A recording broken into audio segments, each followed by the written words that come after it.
ইসলাম আসলে বলে কারা? উলামায়ে কেরাম। আমি কয়েকজনের নাম বলি আপনাদের সামনে।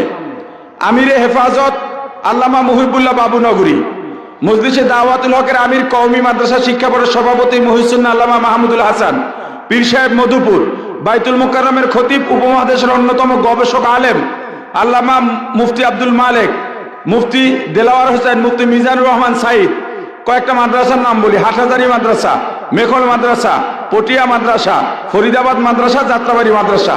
এই যে কয়টা মাদ্রাসার আলেম বললাম, বলেন তো এর থেকে বড় আলেম বাংলাদেশে বা মুরব্বী আলেম আছে? এরা সবাই পীর সাহেব চরমনাইকে শুভেচ্ছা জানিয়েছেন, আমাদের পক্ষে রায় দিয়েছেন। তাহলে আপনি মুসলমান হলে আলেমদের সিদ্ধান্তের বাইরে যাইতে পারেন? নিজের ভোটও হাত পাখায় দেবেন ইনশাআল্লাহ। 12 তারিখ হাত পাখায় সিল মারার মাধ্যমে বরিশাল 6 বাকিরগঞ্জ থেকে শাইখে চরমনাইকে নির্বাচিত করে এদেশের মানুষকে দেখাতে চাই, ইসলাম ক্ষমতায় গেলে শাইখে চরমনাইয়ের মতো নিষ্কলুষ ব্যক্তিত্ব এমপি হলে জনগণের জন্য কতটা নির্ভেজাল ভাবে সেবা দান করা যায় ইনশাআল্লাহ। 1000টা প্রার্থী, যেই প্রার্থী শাইখে চরমনাইয়ের সঙ্গে প্রতিদ্বন্দ্বী করতেছে, এরকম 1000টা মিলাইলে একটা শাইখে চরমনাই হবে? এবার আপনাদের সিদ্ধান্ত নিতে হবে, সিদ্ধান্তে ভুল করা যাবে না এবং মা বোনদের কাছে দাওয়াত পৌঁছে দিতে হবে। মজার ব্যাপার হলো, মা বোনদের ভোট কিন্তু আল্লাহর রহমতে হাত পাখায়। এমনও ঘটনা আছে, স্বামী নৌকা দানে শীষে ভোট দিতে চায়, স্ত্রী বলে তুমি নাফরমান হইতে পারো, আমি হুজুরের বাইরে ভোট দিতে পারবো না, একটা ভোট দেব। অতএব মা বোনদের মাধ্যমেও বিভিন্ন জায়গায় দাওয়াত ছড়িয়ে দিবে না। নতুন ভোটার যারা আছো আমার ভাই, তোমার জীবনের প্রথম ভোট দেবা এবার। এই ভোটটাকে চাঁদাবাজ দুর্নীতিবাজের পক্ষে দিয়ে তোমার ভোটের জীবনটাকে কলঙ্কজনক অধ্যায় দিয়ে শুরু করো না। ইসলামের পক্ষে যেন তোমার ভোট হয়।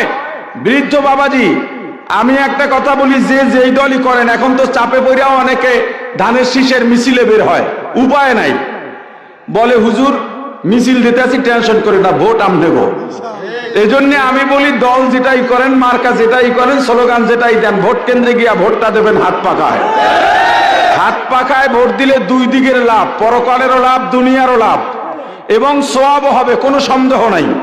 এবং হাত পাখার সঙ্গে আছে কারা? বাংলাদেশে গণমানুষ 90 না 92% মুসলমান। এরা সবাই ইসলাম চায় কি চায়? ইসলামকে ভালোবাসে কিনা? আমেরিকা ভিত্তিক একটা সংগঠন, জরিপ সংগঠন, তারা গত বছর জরিপ করেছে, বাংলাদেশের 88% মানুষ রাষ্ট্র ক্ষমতায় ইসলাম চায়। তো ইসলাম আসলে বলে কারা? উলামায়ে কেরাম। আমি কয়েকজনের নাম বলি আপনাদের সামনে। আমিরে হেফাজত আল্লামা মুহিবুল্লাহ বাবুনগরী, মজলিসে দাওয়াতুল হকের আমির কওমি মাদ্রাসা শিক্ষা বোর্ডের সভাপতি মহিউদ্দিন আল্লামা মাহমুদুল হাসান, পীর সাহেব মধুপুর, বাইতুল মুকাররমের খতিব, উপমহাদেশের অন্যতম গবেষক আলেম আল্লামা মুফতি আব্দুল মালেক, মুফতি দেলাওয়ার হোসেন, মুফতি মিজানুর রহমান সাইদ। কয়েকটা মাদ্রাসার নাম বলি: হাটহাজারী মাদ্রাসা, মেখল মাদ্রাসা, পটিয়া মাদ্রাসা, ফরিদাবাদ মাদ্রাসা, যাত্রাবাড়ি মাদ্রাসা।